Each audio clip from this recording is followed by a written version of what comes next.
کہ جو تبلیغ دین میں یعنی دین کو پہنچانے میں یا دین کے نفاذ میں انتہا پسندی کو اختیار کرتا ہے اور راستہ اختیار کرتا ہے نفرت اور تعصب والا،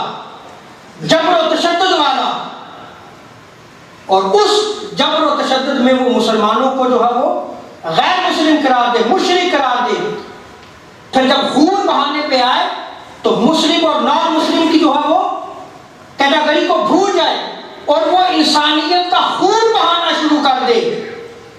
تو ایسا شخص چاہے ظاہراً سارا جو ہے وہ اس کا لبادہ اسلام کا ہو، اس نے لمبی داڑھی رکھی ہو، وہ نمازیں پڑھتا ہو، وہ روزے رکھتا ہو، وہ قرآن پڑھتا ہو، وہ مسلمان نہیں ہے، وہ آقا علیہ السلام کے عطا کردہ دین پر نہیں چل رہا۔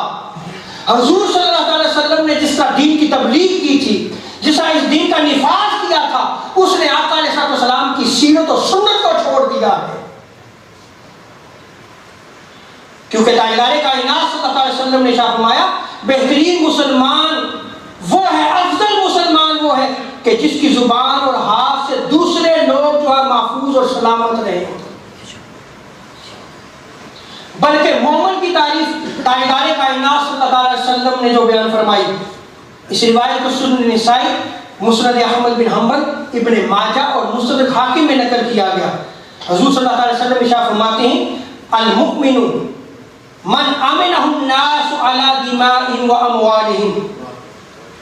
آقا فرماتے ہیں کہ مومن وہ ہے جس کے پاس لوگ اپنے خون یعنی جان اور مال کو محفوظ سمجھیں۔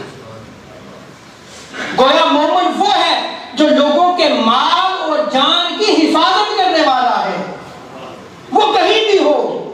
وہ لوگوں کی جان اور مال کی حفاظت کرنے والا ہوگا۔ اور یہ جو تعریف تاجدار کائنات صلی اللہ علیہ وسلم نے بندہ مومن کی بیان فرمائی، یہ حجۃ الوداع کے موقع پر آخری خطبہ میں ارشاد فرمائی کہ سنو مومن کون ہے۔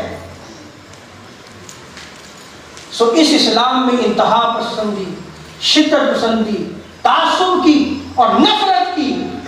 ذرہ برابر بھی گنجائش نہیں ہے۔ یہ امن و آشتی والا دین ہے، یہ ہمیشہ اسلام کا میسج، پیس کا میسج ہے، امن کا میسج ہے۔